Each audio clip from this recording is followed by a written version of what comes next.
ગુજરાતના રાજકારણને લઈને સૌથી મોટા સમાચાર સામે આવી રહ્યા છે। ફરી એકવાર ગુજરાતને વધુ એક રાજકીય વિકલ્પ મળવા જઈ રહ્યો છે। પૂર્વ મુખ્યમંત્રી શંકરસિંહ વાઘેલા વધુ એકવાર મેદાને આવી ચૂક્યા છે।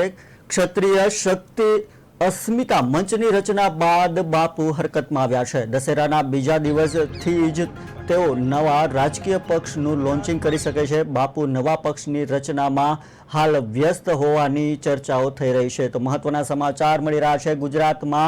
ગુજરાતના રાજકારણને વધુ એક પક્ષ મળવા જઈ રહ્યો છે। જ્યારે બીજેપી, કોંગ્રેસ અને આમ આદમી પાર્ટી સિવાય પૂર્વ મુખ્યમંત્રી શંકરસિંહ વાઘેલા ફરી એકવાર મેદાને આવ્યા છે। ક્ષત્રિય શક્તિ સંમેલનને લઈને બાપુ ફરી એકવાર મેદાને આવ્યા છે। તેમજ દશેરાના બીજા દિવસથી બાપુ પક્ષનું લોન્ચિંગ કરી શકે છે। તો હાલ બાપુ નવા પક્ષની રચનામાં સતત વ્યસ્ત હોવાના સમાચાર સામે આવી રહ્યા છે। તો સૌથી મહત્વના સમાચાર ગુજરાતમાં કહી શકાય, ગુજરાતની રાજનીતિને વધુ એક વિકલ્પ મળશે તેવા સમાચાર સામે આવી રહ્યા છે।